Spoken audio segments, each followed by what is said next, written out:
Bonjour chers amis internautes, voici aujourd'hui pour une nouvelle vidéo qui aura pour thématique le notaire et la société commerciale. Il faut préciser que le statut du notaire est prévu par un décret de 2020. Et dans ce décret, notamment l'article 1er, on définit le rôle du notaire. On pourrait, à la lecture de cette disposition, préciser que le notaire, premièrement, il est chargé du service public de la preuve et de l'authenticité. Le notaire, donc, c'est un officier public et ministériel chargé du service public, de la preuve et de l'authenticité. Pourquoi? Parce que le notaire reçoit les actes et les contrats des parties qui veulent donner à celui-ci, à ceci du moins, des garanties d'authenticité ainsi qu'une date certaine. Le notaire délivre des grosses, des expéditions. Le notaire conserve les actes. Ensuite, on aura remarqué, toujours à l'article 1er du décret fixant le statut du notaire, que ce dernier joue un rôle de conseil des personnes physiques et des personnes morales, que ce soit les personnes morales de droit privé ou les personnes morales de droit public. Enfin, le notaire veille à l'efficacité et à la validité des actes qu'il dresse. À côté du notaire, nous avons une définition de la société commerciale. La société commerciale est définie à l'article 4 de l'acte uniforme relatif aux droits des sociétés commerciales et du groupement d'intérêt économique. Et de cette définition, on peut retenir 3 critères définitoires, à savoir les apports, que ce soit des apports en nature, en numéraire et en industrie, la participation au résultat, à savoir la contribution aux pertes et l'obligation aux dettes, et enfin l'affectio societatis, qui se trouve être la volonté de collaborer sur un pied d'égalité. Mais on aura remarqué qu'à côté de l'article 4, on peut citer l'article 5 du même acte uniforme, à savoir l'acte uniforme relatif aux droits des sociétés commerciales et du groupement d'intérêt économique, qui précise que la société commerciale peut également être créée par une seule personne. Il faut préciser que lorsqu'on dit le notaire et la société commerciale, partant de l'idée selon laquelle le notaire veille à l'efficacité et à la régularité des actes qu'il dresse, ne seront pas abordés dans le cadre de cet exposé, ne seront pas abordés les questions qui touchent aux sociétés n'ayant pas de personnalité juridique, à savoir les sociétés en participation, les sociétés de fait et les sociétés créées de fait. Ici donc, nous allons tourner autour des sociétés commerciales par la forme et plus particulièrement ou plus spécifiquement les sociétés à responsabilité limitée et les sociétés anonymes. Relevons que le notaire intervient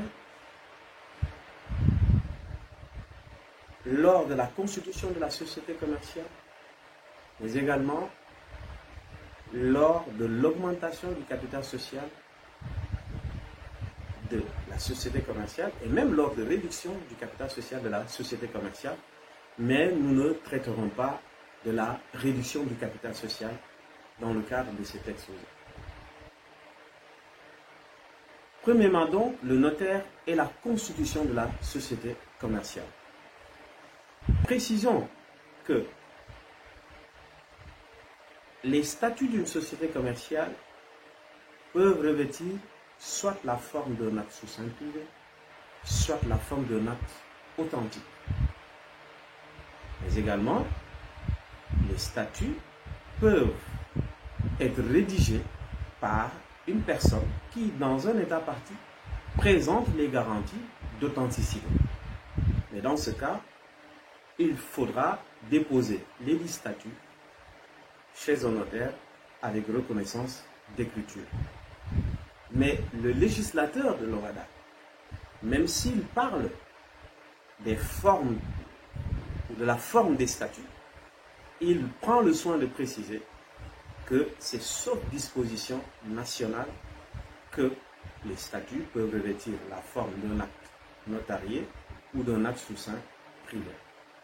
C'est dire que le notaire peut intervenir lors de la rédaction des statuts.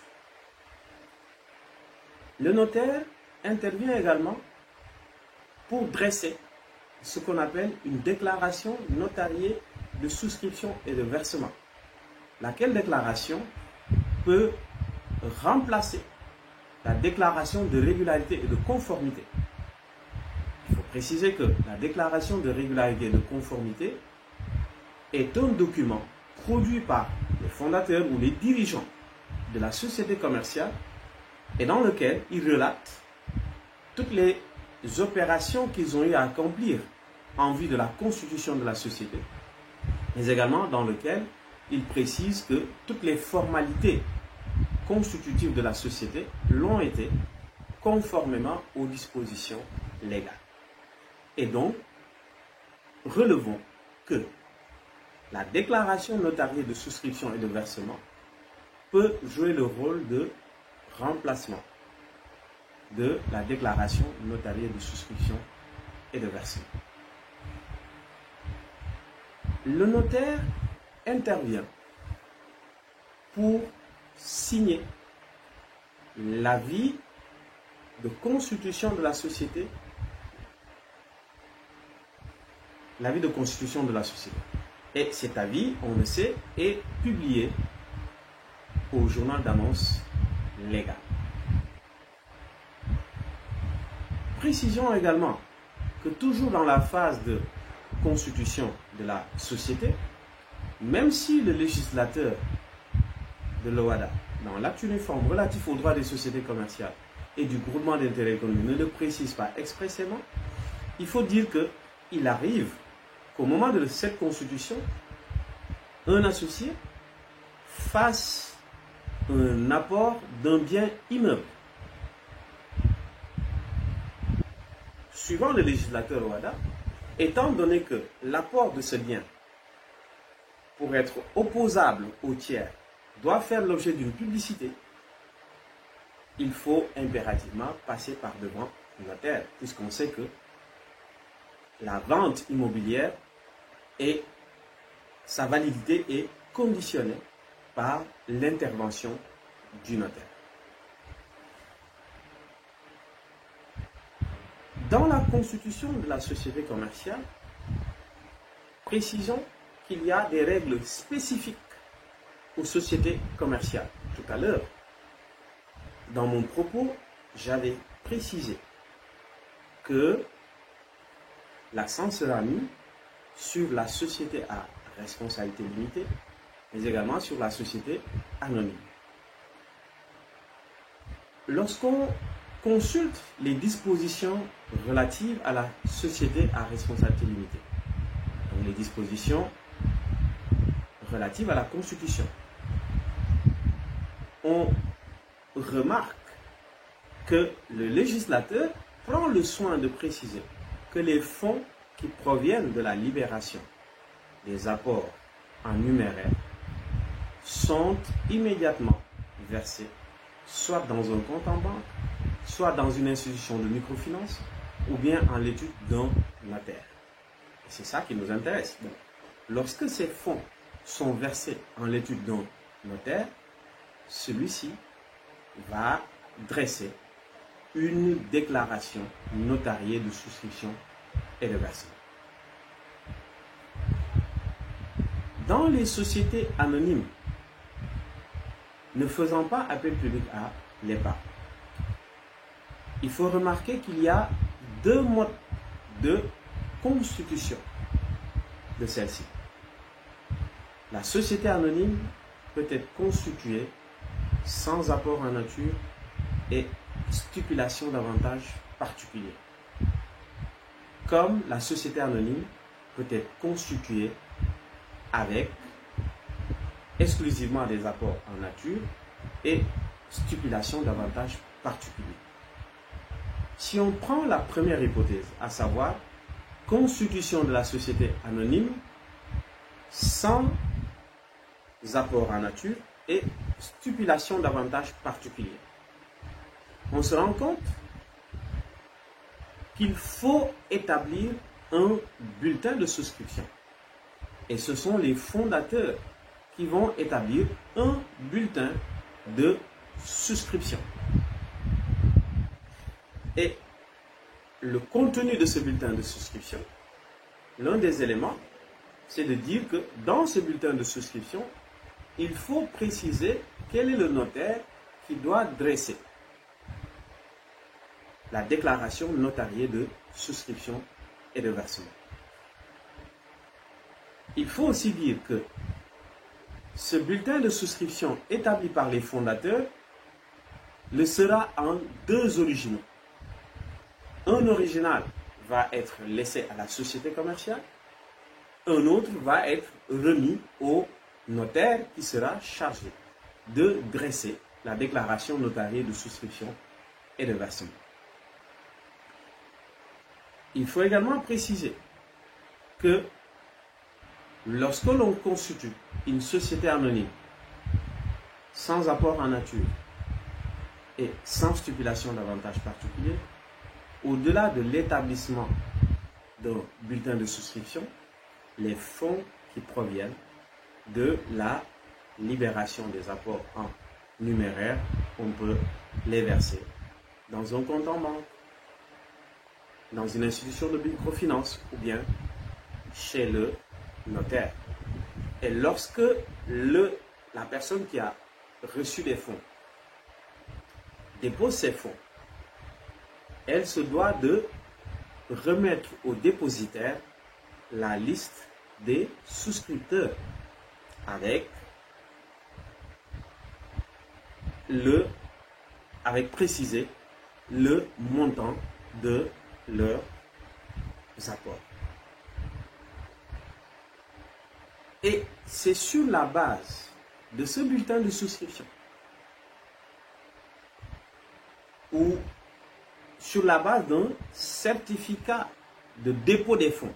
Donc, quand le législateur de loi l'a dit d'un certificat de dépôt des fonds, il faut entendre par là que c'est dans l'hypothèse où les fonds provenant de la libération des apports en numéraire n'ont pas été versés chez le notaire. Et dans ce cas donc c'est sur la base de ce bulletin de souscription, sur la base de ce certificat de dépôt, que le notaire va dresser une déclaration notariée de souscription et de versement. On aura remarqué également que le notaire est présent lorsque l'on constitue une société anonyme faisant appel public à l'épargne. Le notaire joue un rôle lors de l'augmentation du capital. Et là, j'aimerais apporter quelques précisions. Il faut dire que lorsqu'il y a augmentation de capital,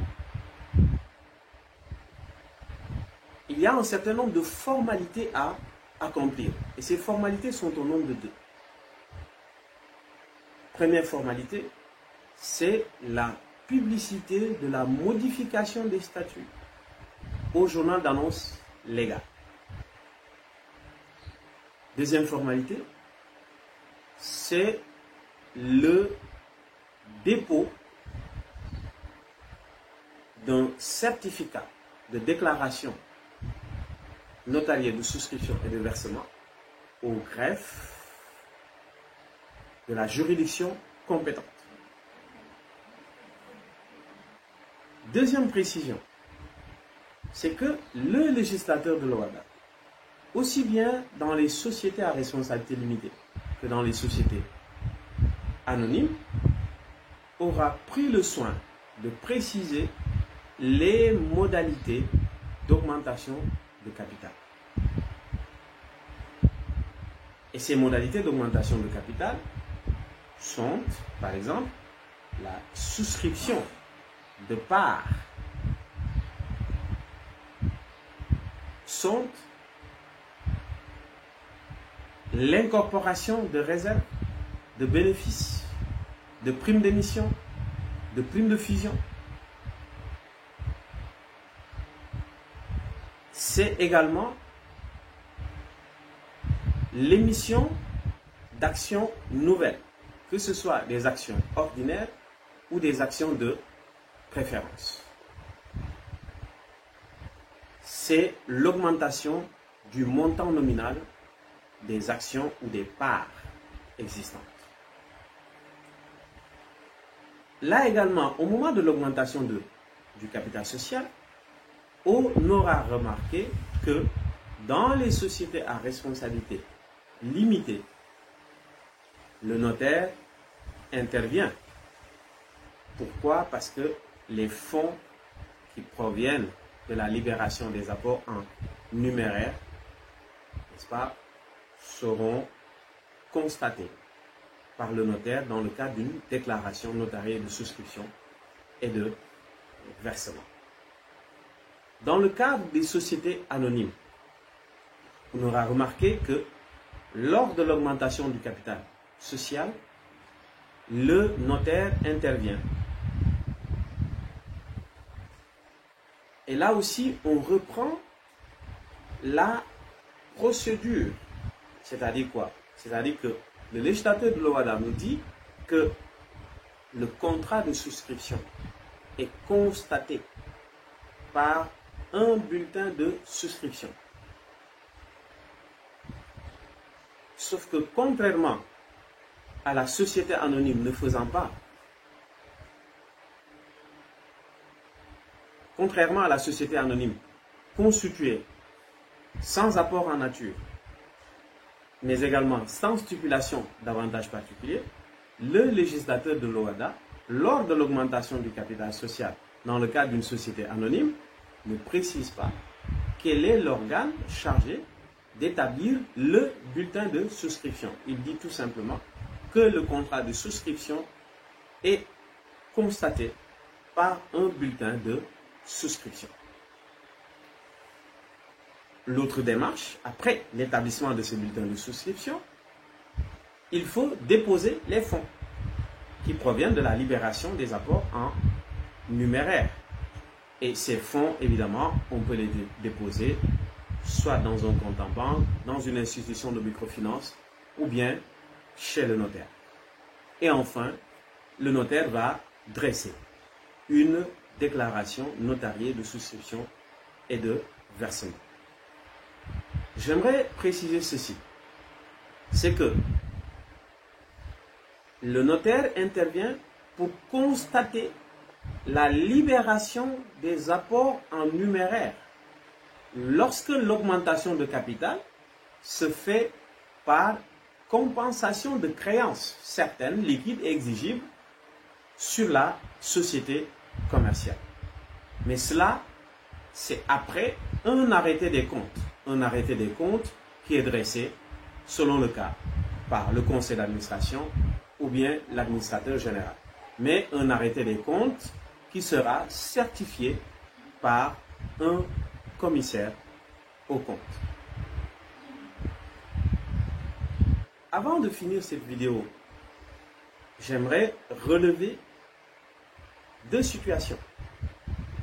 La première situation, c'est que le notaire, dans une société à responsabilité limitée, intervient lors du nantissement de parts sociales, puisque le législateur précise que le nantissement de parts sociales doit être constaté par un écrit. Et cet écrit, ce peut être un acte authentique, donc un acte notarié.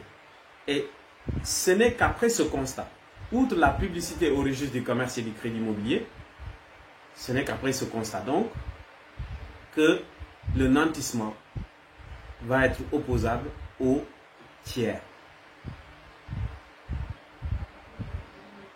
L'autre précision que j'aimerais faire, c'est que il arrive que le notaire voit sa responsabilité pénale engagée lors de la constitution de la société commerciale. Pourquoi? Parce que il aura déclaré par exemple des souscriptions faites alors que ces souscriptions sont fictives. Pourquoi? Parce qu'il aura déclaré qu'une libération des fonds a été effectivement faite alors que ce n'est pas le cas. Dans cette hypothèse, il faudra se référer, pour le cas du Sénégal, à la loi 2018, prise en application de l'article 5 du traité de l'OHADA. Et si l'on consulte cette loi, on nous dit que le notaire va encourir une peine d'emprisonnement qui va varier entre 1 an à 5 ans, mais également une amende qui va varier entre 500 000 et 2 millions. Voilà, messieurs et dames, ce que j'avais voulu partager avec vous.